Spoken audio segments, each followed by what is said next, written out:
Seirei Gensouki. Por falta de tiempo debido al regreso de las clases Carita riéndose, la narración de este video se la dejaré a una voz artificial. Muy buenas a todos y sean bienvenidos a un nuevo video de Seirei Gensouki, con la buena noticia, a la fecha de este video, alcanzamos el final de esta primera temporada del anime, esperemos tener una segunda. En este video, según recuerdo, no habrán spoilers, solo detalles que fueron cambiados y omitidos por el anime, siendo los dos últimos capítulos lo más fieles en cierta medida a la novela. Sin más que decir, soy Anime Sensei 74 y síganme en esta hermosa historia. Número 1. Capítulo 3. El regreso hacia la región de Stral. Habían pasado 2 semanas, desde que Ryo y Aicia dejaron la aldea Espíritu, teniendo un viaje sin problemas y a salvo. Se encontraban en la parte oriental del reino de Beltram, en un bosque perteneciente al marqués Raden. Cuando el sol comenzaba a ponerse, descendieron y sacaron la casa de roca, prepararon la cena y en la mesa, Ryo dijo que llegaran a la capital de Beltram al atardecer del siguiente. Entonces Ryo tenía que revisar sus planes con Aicia. Cuando llegaran a la capital, reunirían toda la información de los héroes, después se infiltrarían en la academia para visitar a la profesora Celia, más específicamente en su laboratorio. Ryo también esperaba obtener información de los héroes de su profesora, sobre todo de los amigos de Miharu, Sendouta Kaisa y Sumeragi Satsuki. Ryo también presentaría a Aicia a Celia, dependiendo de la situación, y para finalizar se fueron a dormir. A la tarde del día siguiente, llegaron a la capital del reino de Beltram, colocando la casa de roca en las afueras de la ciudad. Recorrían la calle principal, pero era difícil caminar por la cantidad de gente que había. El ambiente en la ciudad estaba muy animada. Comentario de Anime Sensei: hay una diferencia entre el anime y la novela. En este punto de la historia, en el anime se nos muestra que Ryo entra a una tienda, recorriendo la calle principal, cambiándose el color del cabello, pero en la novela es distinto. Su cabello desde un principio ya tenía otro color. Además, debido a la cantidad de gente que recorría las calles, era muy difícil movilizarse, inclusive los puestos en las tiendas estaban llenos. Por lo tanto, Ryo, con Aicia de la mano, eligió ir a una tienda cualquiera de un callejón. Los callejones tenían menos cantidad de personas. Entre más te adentrabas, dentro de la tienda elegida preparaban sándwiches. Entonces, Ryo pidió una orden. La niña de 12 o 13 años que atendía llamó a su mamá para preparar la comida. Y aquí hay algo curioso, ya que Ryo sintió una sensación familiar al mirar a la madre de la niña, pero no se le ocurrió al principio, y al final sí se dio cuenta. Esa mujer de la tienda es la hermana menor de Jiji, llamada Angela, y su sobrina Sophie. Jiji es la prostituta que fue muy amable con Ryo en los barrios bajos, y fue asesinada por el secuestro de Flora. Ryo había ido a esa tienda cuando iba a escapar de la capital tiempo atrás. Bueno, siguiendo con la historia, les informan, lo mismo que el anime, que habrá un gran desfile para celebrar la boda de Charles Arboe, sorprendiendo al chico. Como el duque Arboe había recuperado tan rápido el poder, cuando Ryo se fue de la capital, la casa Arboe se había debilitado en la corona, debido al secuestro de Flora. Bueno, retomando la narración, Ryo recibió su orden, pagó su pedido y comieron. Sophie había quedado cautivada por el Kirito, y Ryo aprovechó para preguntarle sobre los héroes, pero al final no obtuvo nada nuevo y luego se fueron. Después de almorzar, el resto del día se dedicaron a obtener información.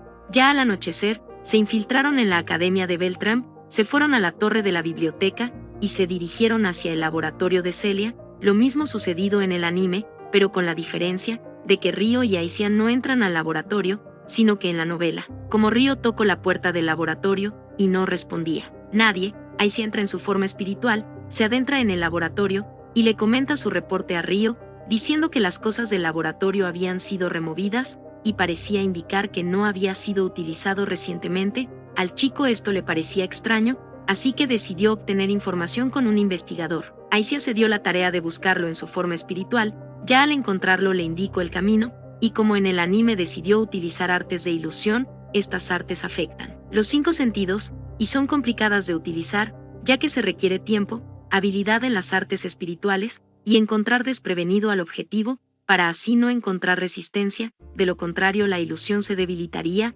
Bueno, Aicia comenzó con el procedimiento. Cuando el objetivo quedó bajo el efecto de la ilusión, Ryo entró a la habitación. Como en el anime se les informó que Celia tendría un matrimonio político con Charles Arboe. La razón detrás de su boda es que Celia, como investigadora genio, valía mucho como esposa, y aparte como la familia de Celia pertenece a la facción Fontaine, que son leales a la familia real. El matrimonio les daría mayor poder y control político, ahora que la facción Huguenot fue expulsada, siendo considerados rebeldes del reino en ese momento, pero su poder no podía ser subestimado. Por otro lado, la familia de Celia, viendo el estado del reino, no podía rechazar la propuesta por su beneficio, ya que la facción Arboe era el bando ganador. No, sería inteligente decir que no, pero esa unión eran malas noticias para la facción rebelde, y por eso Celia fue trasladada al castillo por su seguridad, temiendo que la facción Huguenot atentara contra la chica. Río tomó mal la noticia y no tenía buenas impresiones de Charles Arboe. Para entender mejor la disputa interna del reino Beltrán, que comenzó hace medio año, tocaremos la historia del Imperio Proxia. El imperio se formó hace 40 años, por un exmercenario llamado Nidol Proxia. Había usurpado el trono de un pequeño país al norte de Estral, luego absorbió los países a su alrededor, volviéndose un imperio con gran fuerza militar. Los reinos vecinos Galk y Beltrán se volvieron cautelosos, liderando una alianza entre reinos contra Proxia, causando que la tensión entre los países aliados y el imperio llegaran a un punto muerto. El enfoque del rey y el duque Huguenot de mantener esa relación con el imperio les jugó en contra. El imperio invadió de manera audaz un punto clave del reino Beltrán, causando su derrota. Luego reapareció el duque Arboe, pidiendo responsabilidad al rey y al duque Huguenot por lo sucedido. Desde entonces el duque Arboe se ha hecho cargo de las negociaciones con el imperio Proxia, que fueron bastante bien, logrando hacer las paces con el imperio, aunque no se saben muchos detalles de las negociaciones. Eso causó que su influencia y estima aumentaran, ganándose a casi todos los nobles de la corte real, purgando al duque Huguenot con causa justa. Con ese impulso el duque Arboe debilitó y se apoderó de una parte del poder de rey. Siguiendo con la historia, luego Río le preguntó al investigador sobre el nombre del héroe invocado. El investigador respondió Ruiz Higekura. Río analizó que era japonés pero no era quienes buscaba. Entonces el investigador se quedó dormido disipando su ilusión, y Río se dirigiría al castillo para obtener más detalles de Celia sobre su boda. Aicia se encargaría de buscar su habitación, superando cualquier tipo de obstáculo y modo de detección a su paso. Por parte de Río, podía acceder y escapar de lugares sin ser detectado. También se sentía mal por depender tanto de Aicia. Finalizando el capítulo 3. Número 2. Interludio. Nos centramos en Celia, tiempo antes de que Río y Aicia se infiltraran en la academia. En este punto de la historia el capítulo 10 del anime terminó, iniciando con el capítulo 11. Como en el anime, Celia se encuentra cenando en los terrenos del castillo, en un edificio cerca a la casa de huéspedes, con su padre Roland Claire y Charles Arboe, su prometido. Anteriormente Celia tenía una linda reunión familiar con su padre, pero Charles Arboe con su presencia interrumpió ese momento. La presencia de Charles en la conversación no cambia con el anime, mofándose de su cómoda posición, intimidando y amenazando a su suegro, y burlándose de sus adversarios. Lo omitido por el anime fue que como el duque Huguenot tenía un héroe, le concedía poder y prestigio. Entonces, para revertir esa situación, y para mantener bajo control la facción Huguenot, Ruiz Higekura bendeciría la boda de Celia y Charles. La boda era ostentosa, comenzando con un desfile, y eso le preocupaba al padre de Celia, ya que la seguridad de su hija estaría comprometida. Charles dijo que no hay de qué preocuparse. Sus caballeros de élite, el escuadrón de hechiceros, caballeros aéreos y la guardia real bajo las órdenes del rey, se encargarían de la seguridad. También Charles acusó implícitamente al duque Claire de estar conspirando con la facción Huguenot, llamándolo prácticamente un traidor, y para demostrar su confianza, trabajaría bajo la supervisión de la facción Arboe. Más encima tendría que espiar a la oposición. Charles también quería beneficiarse con los logros de Celia, y por último le pidió a Celia que conociera a sus otras esposas, aunque Celia ya conocía a algunas en su encierro en el castillo. Finalmente esa incómoda conversación continuó por un tiempo, terminando el interludio. Por cierto, el conde Claire tuvo que sacar bastante fuerza de voluntad para no querer ahorcar a Charles Arboe en esa reunión, sintiéndose culpable por la situación de su hija. Número 3.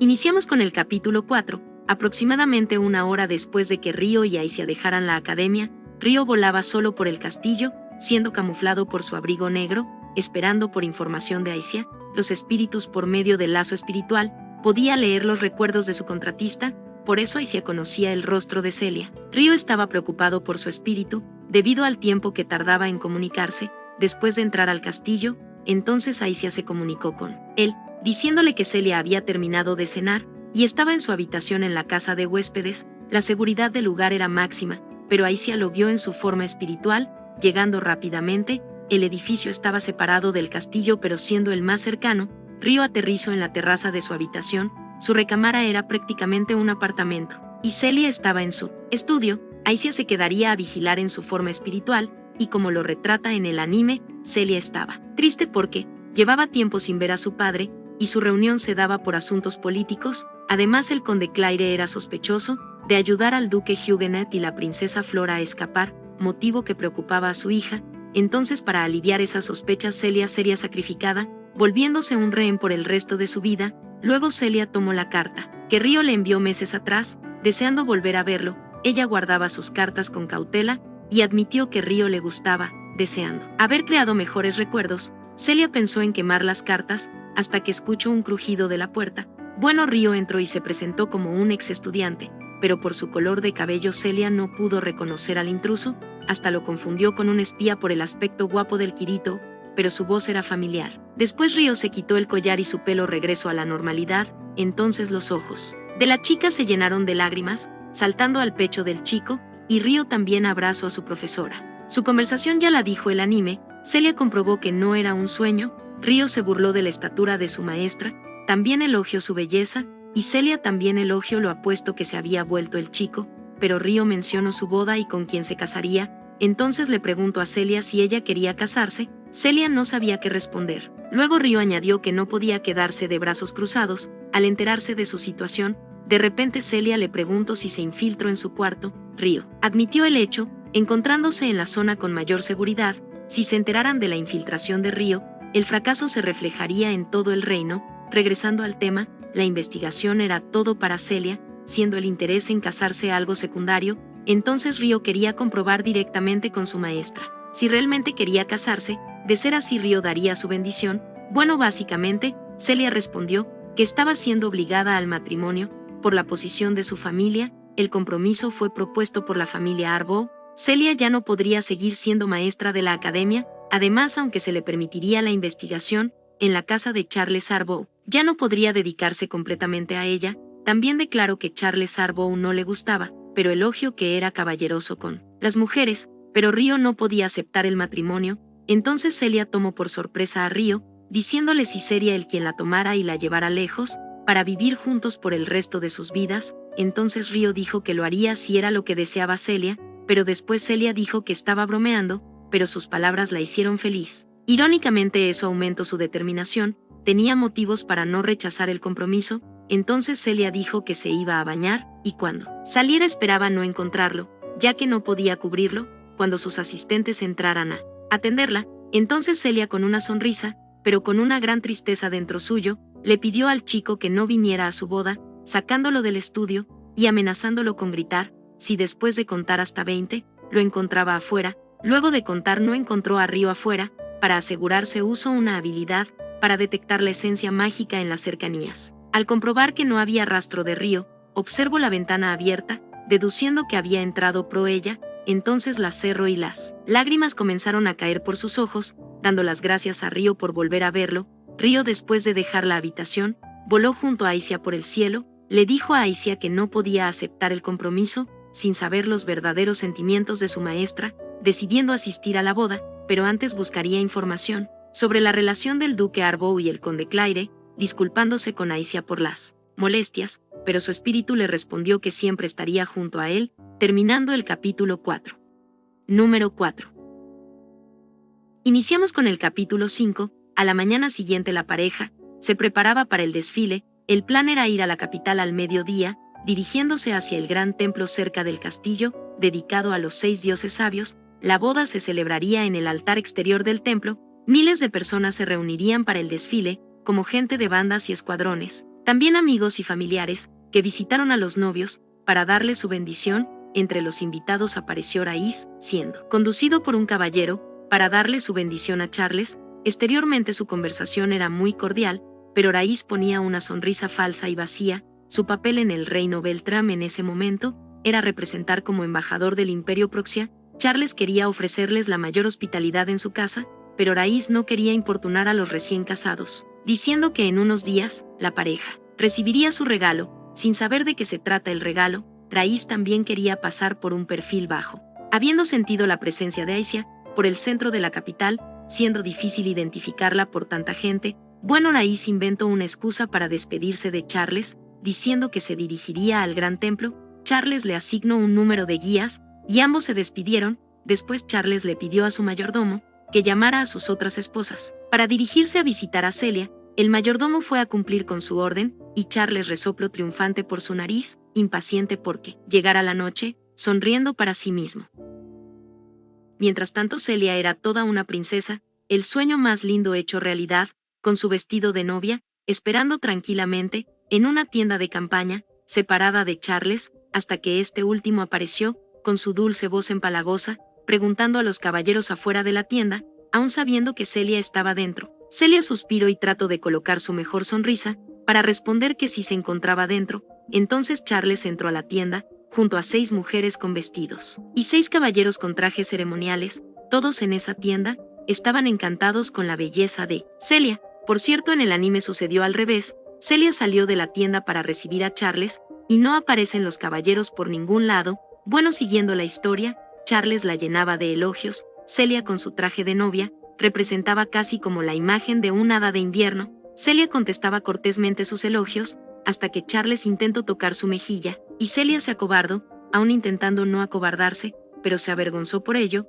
y regresó su cara avergonzada. Charles pensaba que Celia estaba nerviosa, y Celia, sintiendo con la cabeza agachada, decía que todo estaba bien. Charles quitó su mano de la mejilla de Celia, para presentar a sus guardias, que se encargarían de escoltarlos. Eran los caballeros que la protegían en la casa de huéspedes, por lo tanto conocía sus caras. Charles les dijo a sus caballeros que deberían sentirse afortunados por ello. También explicó que eran la élite, de la nueva orden de caballeros, de la cual Charles era el comandante, siendo elegidos por él mismo, perteneciendo antiguamente a la Guardia Real. Supuestamente eran verdaderos caballeros, tanto en linaje y habilidad. Charles tranquilamente aseguraba que eran los mejores. Entonces el líder de los caballeros puso una mano contra su pecho, diciéndole a Celia que se encargaría de su seguridad, para que pudiera descansar tranquila. El resto de caballeros asintió con mirada torpe. Luego Charles dijo que esperaba que lo protegieran también. El caballero respondió que la habilidad de Charles no cometería errores,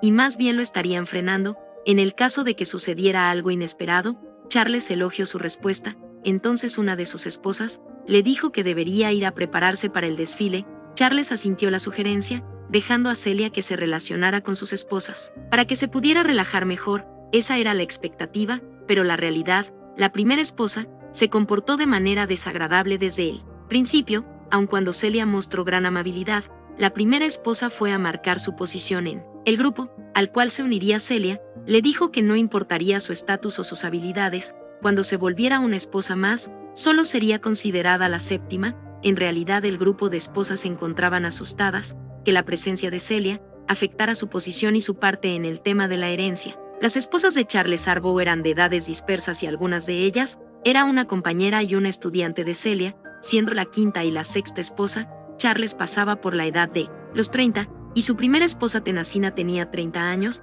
Las edades del resto de sus esposas se volvían más jóvenes cuando su posición disminuía. Finalmente Celia humildemente aceptó los términos de las esposas, algo impensable dado su estatus, para tener una vida pacífica en la casa de Charles. Pero en realidad Celia se encontraba desesperada y asustada, atada a los deseos de una persona que no le gustaba. No podía recordar ni cómo sonreír, tenía una sonrisa forzada. Entonces, una madre interrumpió, avisando que la princesa Cristina venía a visitar a Celia. Tenacina regañó a la Mad por su insolencia, ya que antes había ordenado que nadie entrara a la tienda, pero al escuchar el nombre del visitante, Celia ignoró los comentarios de Tenacina, pidiendo recibir a la princesa inmediatamente. Tenacina se ofendió, pero Celia replicó de manera lógica que sería un insulto a la casa Arbow no recibir a la princesa, dejándola callada ganándose su animosidad, pero se enfocó en recibir a Cristina. Cuando Cristina entró a la tienda, en nombre de sus padres le dio sus felicitaciones a Celia. Luego Tenacina interrumpió comportándose de manera halagadora y amablemente, ofreciéndole una silla a Celia y Cristina, silla que le fue negada anteriormente a Celia, quedando separada mientras las otras cómodas en asientos. Cristina mostró desagrado por Tenacina y con Celia se sentaron. Astutamente Tenacina se sentó al lado de Celia, pero Cristina pidió un tiempo a solas. Entonces las esposas tuvieron que obedecer, y salieron de la tienda. También le ordenó a la Mad que nadie los interrumpiera. Luego, mientras tomaban el té básicamente, Cristina fue a bendecir a Celia y observar su estado de ánimo desde que su hermana Flora escapó con el duque Huguenet. Cristina también la tiene difícil, siendo vigilada todo el tiempo, sin poder salir del castillo, por órdenes del duque Arboe. Solo en la boda de Celia se le dio cierta libertad, pero con guardia siguiéndola. Cristina se disculpó en nombre de la familia real con Celia, inclinando su cabeza, ya que por los errores de la corona, ella y su familia salieron afectaron. Celia replicó que no tenía que comportarse de esa manera, ya que su compromiso fue una decisión propia de ella. Además, si alguien observara la escena, se formarían problemas. Cristina lamentó que Celia fuera infeliz, pero también agradeció por sus clases, habiéndolas tomado para estar al lado de su hermana Flora, que se encontraba un año más abajo que ella. Cristina había demostrado su admiración por su profesora, pero también dijo que Celia era como una ave enjaulada en ese momento, así que le recomendó que si tuviera la oportunidad de volver a ser feliz, que la tomara, y si necesitara su ayuda, se comprometería a hacer lo que estuviera en sus manos. Celia respondió que no hay forma de ayudarla, pero que rezaría para que Cristina pudiera reunirse con Flora, sonriendo con una pequeña felicidad. Cristina solo podía sentir sus palabras, mientras se disculpaba con tristeza, también porque le mencionaron a su hermana. El desfile de bodas comenzó al mediodía. Su procesión iniciaba por el sur, dirigiéndose al gran templo. Celia y Charles viajaban en un extravagante carruaje, tirado por caballos y rodeados por los 6 caballeros a caballo.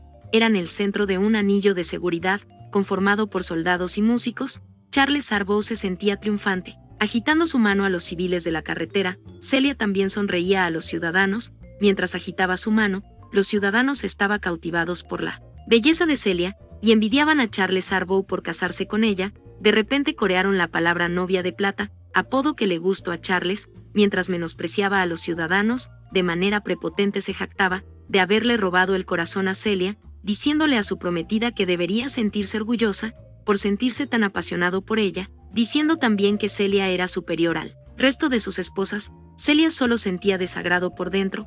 Charles comenzó a profesar sus deseos lujuriosos a ella, y Celia no podía soportar tener que besarlo en el altar. Entonces Charles dio una señal.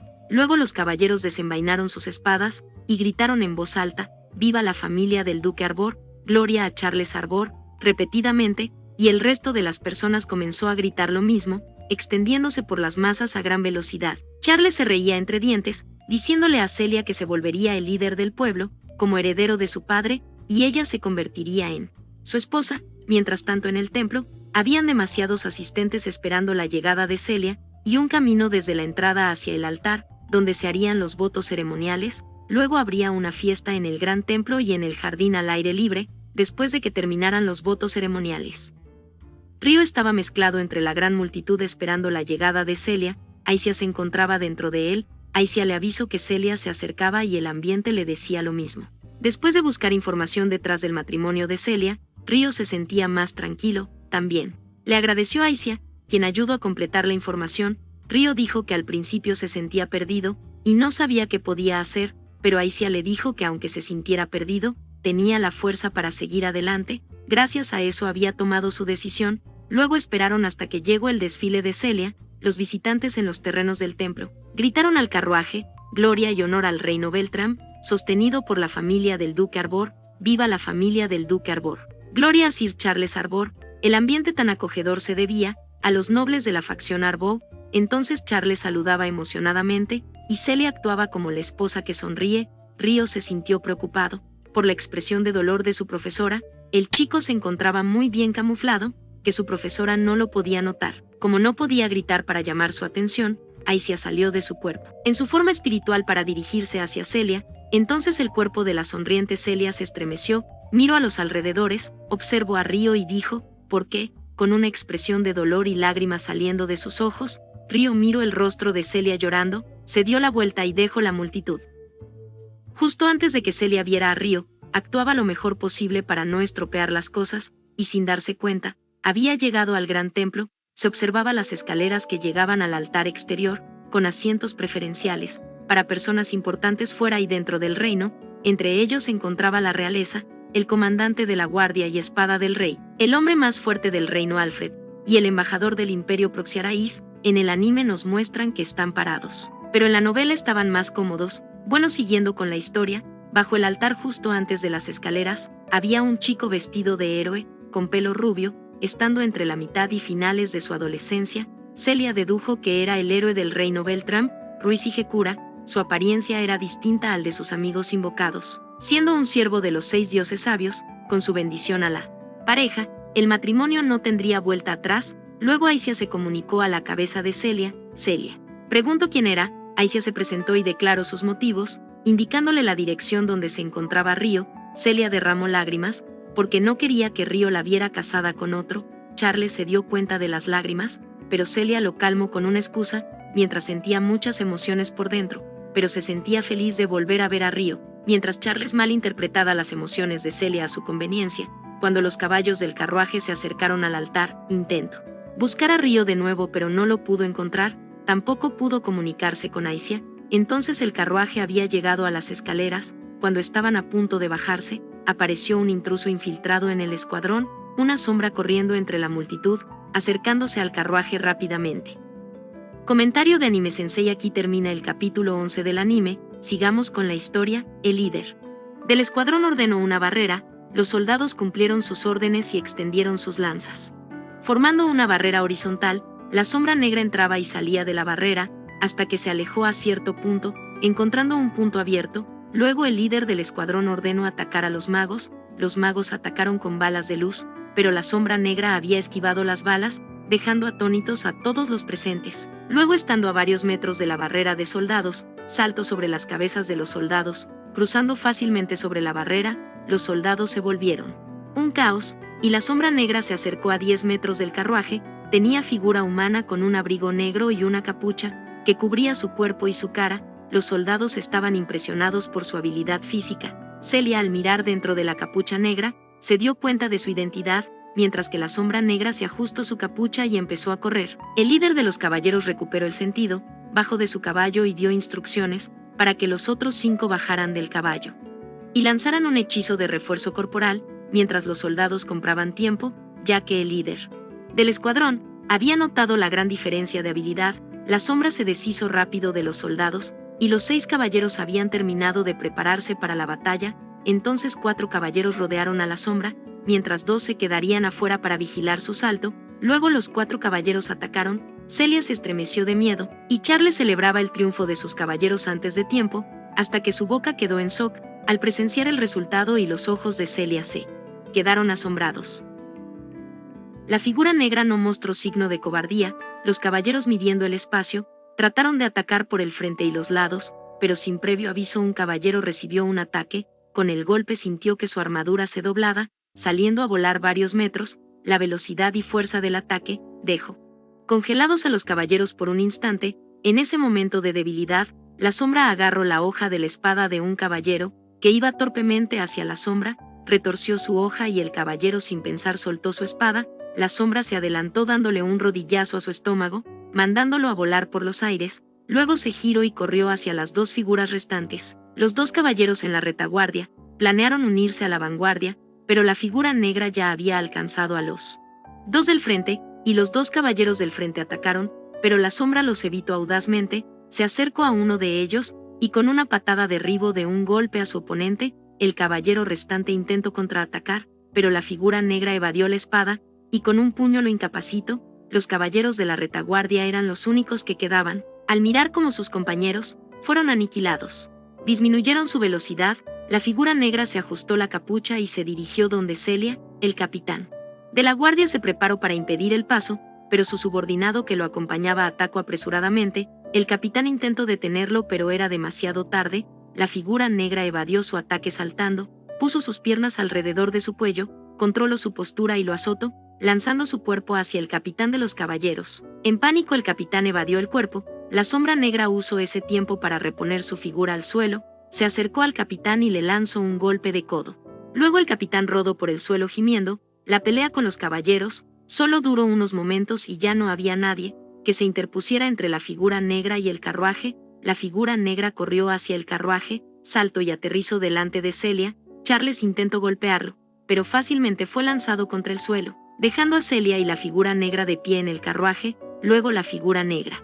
Inmovilizo los brazos de la chica, saco un cuchillo poniéndoselo en el cuello, los presentes quedaron aterrorizados y boquiabiertos. Celia tampoco sabía qué pasaba. Charles protestó y la figura negra pisó su espalda. Con el impacto comenzó a toser a medias. El padre de Celia pedía ayuda para su hija, con expresión pálida. El duque Arbow se avergonzó de la actuación de su hijo. Los soldados se apresuraron a detener sus pasos. El conde Claire le reclamó al duque Arbow por su seguridad, mientras la figura negra analizaba su situación. Entonces Río usó artes espirituales telepáticas para hablar con Celia, disculpándose por lo sucedido. Celia, por su experiencia con Aicia, pudo acostumbrarse a la telepatía. Río explicó cómo podía comunicarse con su mente, diciendo que el método se llamaba telepatía y no funcionaba sin contacto con el otro. Si ella pensaba con firmeza y claridad, sus pensamientos también podían llegarle. Celia cuestionó sus acciones a Río, pero antes de que pudiera responder, Charles comenzó a armar un escándalo, pero Río lo amenazó y puso más fuerza en el pie sobre Charles. Todo esto era un acto para distraer, sin matar a nadie, le explicó Río a Celia. Charles sentía amenazada su vida y se quedó en silencio. El alrededor del carruaje era un caos. La guardia priorizaba la evacuación de los asistentes y rodeaba el carruaje sintiendo temor por los rehenes. Por eso no intentaban nada audaz. Río explicó que no había mucho tiempo y le pidió a Celia que le dijera sus verdaderos sentimientos. Celia evadía su pregunta con otras preguntas, pero Río presionó a la chica, diciendo que no podía engañarlo y sabía la situación de su familia. Celia preguntó cómo se había enterado. Río respondía que eso no importaba, que le contestara si quería casarse con Charles. Celia preguntó qué haría al saber la respuesta. Río responde que detendría la boda si era su decisión. Celia pregunta, ¿por qué estás haciendo todo esto? Río responde que no podía aceptarlo, que era alguien importante para él, y no quería perderla sin hacer nada, ya que se arrepentiría toda la vida. Sus palabras resonaron profundamente en el pecho de Celia. Entonces Río la cuestiona, que si sería feliz con su matrimonio, se iría del lugar y nunca volvería a aparecer frente a ella. Celia vacilaba en su respuesta. Río le dijo a Celia que estaba dudando, pero no podía causar problemas por sus sentimientos egoístas. Entonces Celia indirectamente dijo que no quería casarse. Río respondió que si se quería casar no mostraría esa cara, siendo un golpe directo al corazón de Celia. Mientras estaba al borde de las lágrimas, Río dijo que tenía el poder suficiente para cumplir su deseo, la secuestraría y huiría con ella. De esa manera su familia no se vería involucrada. Cancelando la boda, la seguridad recibiría la responsabilidad. Dejando las peores críticas al duque Arbow, Celia aceptó la declaración de Río, pero sentía remordimiento por abandonar sus responsabilidades a su familia y la sociedad noble. Río, al mirar sus preocupaciones, dijo que ya había cumplido con su parte al mínimo, que la ayudaría en lo posible a restablecer su nobleza y reencontrarse con su familia. Además, el duque Arbow no podía abandonar al conde Claire después de su secuestro, ya que se había formado un vínculo social. Bueno, al final de la conversación, Celia estaba feliz, despejando su tristeza y sintiendo que cualquier cosa se podría lograr en ese momento. Entonces Río le pidió a Celia por su decisión final. Celia respondió con su corazón decidido, que la llevara lejos de ese lugar. Con eso el pájaro enjaulado fue liberado, y Río felizmente se encargaría de todo, terminando el capítulo 5. Número 5.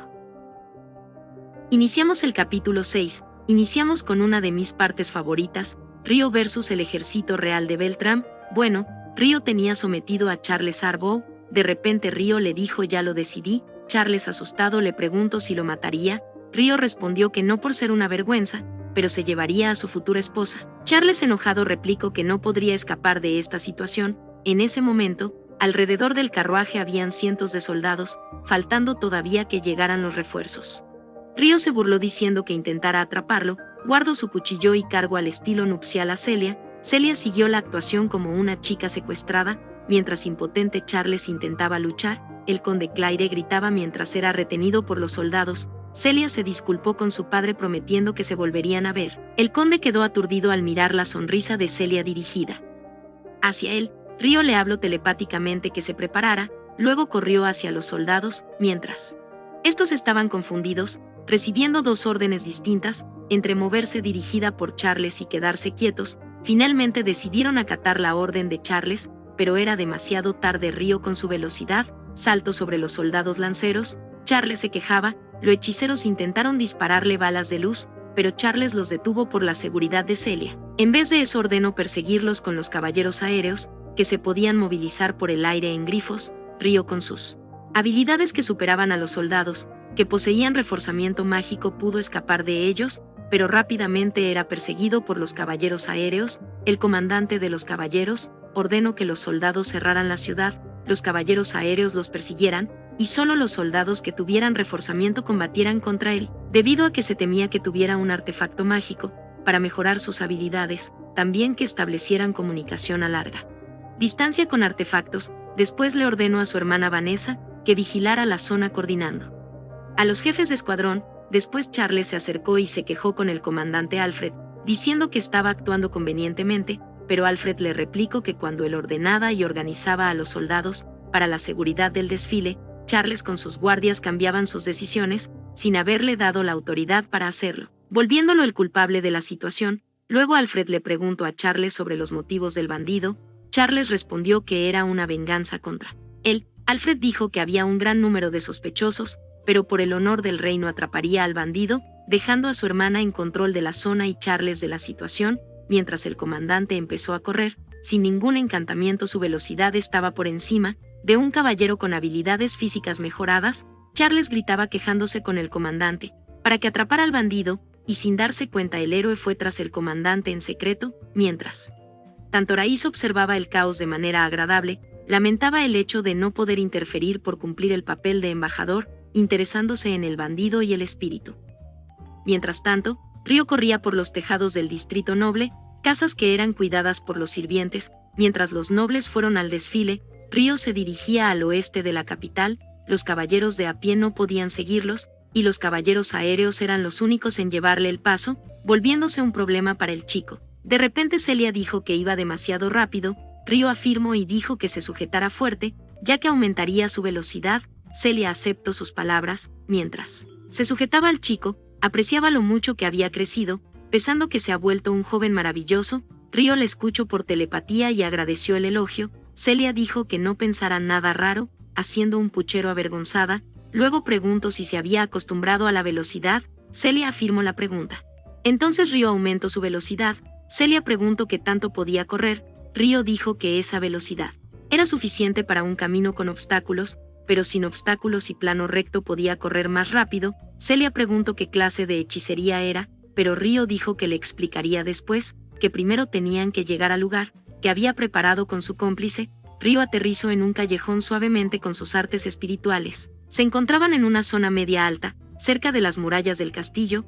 El callejón no tenía salida y era difícil de ver desde el cielo. Llamó a Aicia, que estaba en su forma espiritual, y al verla aparecer Celia quedó impresionada. Ryo le pidió que se llevara a la profesora, saliera de la capital y él conseguiría tiempo. Aicia aceptó y Celia pedía explicación sobre ella. Ryo dijo que se reuniría con ella más tarde, y podía pedirle explicaciones a Aicia. Celia estaba preocupada ya que su enemigo era un ejército, pero le dijo que no se preocupara y le pidió a Aicia que si volara tratara que nadie la viera. Aicia sintió profundamente y Ryo sonrió suavemente a Celia, luego saltó al techo y salió corriendo. Ryo corría por los tejados con acrobacia, y los caballeros aéreos lo encontraron, pero no vieron a Celia con el chico. El capitán de los caballeros dedujo que era un callejón sin salida, y pensó que el chico tuvo que abandonarla al verse atrapado. Entonces ordenó una señal de bengala para que las unidades en tierra se encargaran de buscar en el área. Ryo, al mirar la ráfaga de luz, supo que pidieron refuerzos. Todo estaba yendo según sus planes. Los caballeros del aire dispararon balas de luz a Ryo, y el muchacho las esquivaba con gran agilidad. Los caballeros se desesperaban por no poder darle, pero siguieron atacando mientras los refuerzos en tierra llegaban. Luego de un minuto llegaron los refuerzos. Rápidamente identificaron el callejón donde se había escondido Celia, pero Ryo les bloqueó el camino. Los caballeros quedaron sorprendidos, y Ryo aprovechó ese momento de debilidad. Atacó a los caballeros antes de que pudiera desenvainar. Cogidos desprevenidos, Ryo noqueó a 6 caballeros en un instante. Luego escuchó el siguiente grupo de refuerzos. Entonces el chico sacó sus 2 dagas y volvió al techo, donde soportaba una lluvia de balas. Ryo las esquivaba con agilidad. Luego se retiró al callejón donde los caballeros lo contraatacaron. En respuesta, Ryo utilizó sus dagas para bloquear los ataques y con una patada giratoria acabó con uno de ellos. Luego amplió su distancia, usando una táctica de golpear y correr. Uno de los caballeros restantes gritó que no lo dejaran descansar, mientras hacían lo posible para entretenerlo, esperando los refuerzos. Para Río era un trabajo difícil sin asesinar a nadie, pero se lo había prometido a Celia, estaba dispuesto a cumplir con su papel de señuelo, y aún en su desventaja numérica, seguía dejando inconsciente a los caballeros que se enfrentaba, sin dejarle tiempo de descansar. Entonces Río sintió una presencia desagradable, apartándose hacia un lado. Inmediatamente después, apareció un destello volando, un ligero golpe que lo habría noqueado, golpeó el suelo y lo rompió. En la distancia encima de un imponente campanario, Río observó a un chico con un arco preparado. Era el héroe convocado del reino Beltrán Ruiz y Jecura. El héroe se sorprendió porque había fallado, y Río consideró contraatacar con artes espirituales con un tiro de francotirador, pero Alfred había llegado al lugar, liberando un aura impresionante hacia Río. Alfred le dijo a los caballeros que se apartaran, y le pidieran a los caballeros aéreos que le dijeran al héroe que no interfiriera. Alfred se acercó a Río en un instante desenvainando su espada, utilizando un ataque veloz como un rayo. Entonces un choque metálico resonó. Río había detenido su ataque con sus dagas, y los espectadores tragaron saliva. La batalla de Río y Alfred recién empezaba, intercambiando golpes ofensivos y defensivos, difíciles de observar por su rapidez. El arma de Alfred tenía peso, alcance y más fuerza con cada golpe, pero Río lo desafiaba con su gran número de ataques, balanceando sus dagas para vencer los ataques de Alfred, evadiendo los golpes agudos y pesados. Chispas aparecían con cada choque, y después de un rato intercambiando golpes los dos se separaron. Río elogió las habilidades de Alfred y dedujo que su espada era encantada. Luego la batalla se reanudó, luchando durante varios momentos. En un descuido de Alfred al retroceder, Río contraatacó con su daga atacando incesantemente. Alfred apenas lograba bloquear los interminables ataques. Para los espectadores la batalla había alcanzado niveles inhumanos de fuerza. No podían creer que Río estaba acorralando a Alfred. Río tenía la ventaja con sus armas flexibles y multigolpe. Alfred al oscilar su espada siempre dejaría aperturas, y junto a la presión ejercida por Río, no podía mover su espada a voluntad, pero Alfred con su experiencia se mantuvo tranquilo, esperando la oportunidad de contraatacar. Entonces Alfred hizo un finta retrocediendo, de esa manera se crearía un hueco, para luego atacar con todo, pero Río había previsto ese ataque y retrocedió fuera del alcance de Alfred, pero Alfred con su velocidad se acercó a Río, pasando a un pelo de distancia de su cara. Entonces Río aprovechó esa apertura, en un contraataque acuchillando con sus dagas, tanto a la izquierda como a la derecha, pero Alfred con su espada bloqueó el corte de la izquierda, y se movió a la izquierda para bloquear el corte de la derecha, pero Río giró su cuerpo para golpear con su daga izquierda, pero Alfred se cubrió con el guantelete de su mano izquierda, evitando una herida mortal pero sintiendo el fuerte impacto. Río siguió atacando de derecha a izquierda. Alfred retrocedía con su mano izquierda herida, y sosteniendo su espada con la derecha. Entonces cuando Río se acercó, la espada de Alfred emitió una brillante luz. Alfred lanzó un ataque vertical brillante, golpeándola contra el suelo, provocando un temblor y una onda expansiva. También iluminó los alrededores. En ese momento los espectadores cerraron los ojos, para luego volverlos a abrir, encontrándose con un agujero en una zona amplia, levantando una nube de arena y polvo. En esa zona dañada Alfred no pudo ver a Río. Entonces Alfred pensó que lo habían subestimado, y el bandido no tenía intención de matarlo.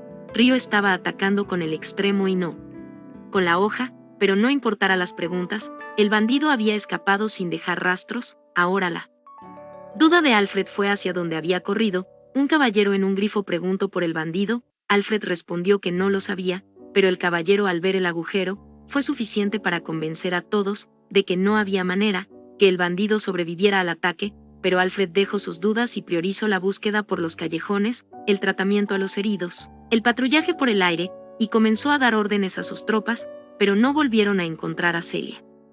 Aproximadamente una hora más tarde, en unas laderas fuera de la carretera, al este de la capital real, Aicia y Celia estaban esperando. Celia estaba preocupada mirando el cielo, y observaba a Aicia por si sentía la presencia de Río.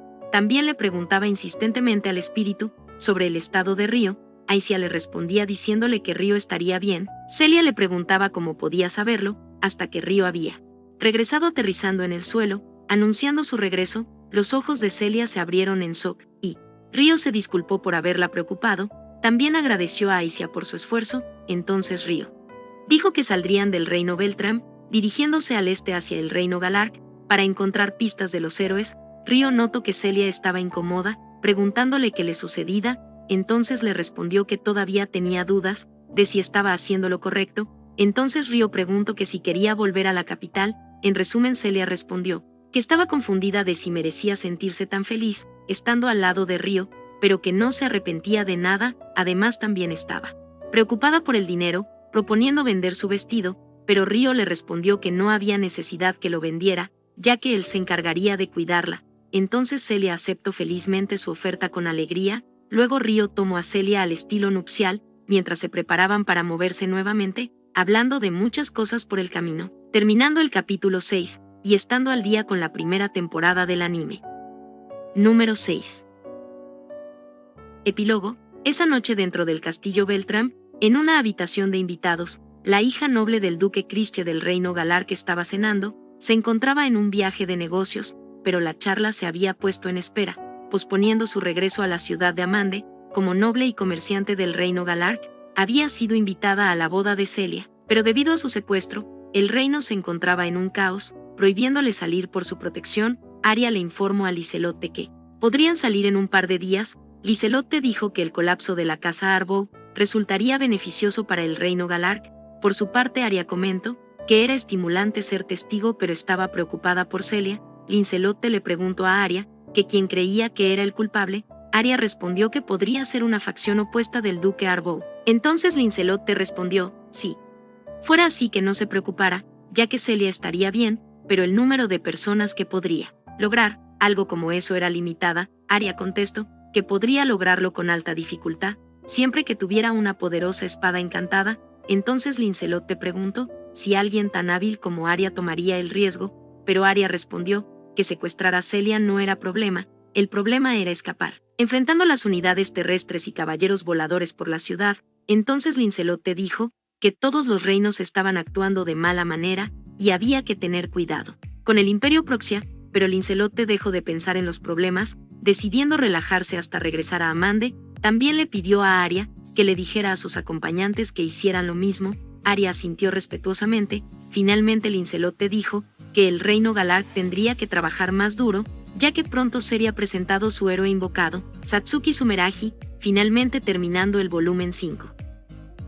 Bueno, muy buenas a todos. Al fin estamos al día con el anime. Espero que les haya gustado este resumen de la segunda parte del volumen 5. Continuaré con el volumen 6 más adelante, pero también quiero enfocarme con otros proyectos que tengo pendientes. Y pues, bueno muchachos, esto es para ustedes, espero les haya gustado. Como siempre, su buen amigo Anime Sensei 74, like, comentario y suscripción. Y nos vemos en el siguiente video. Bye bye.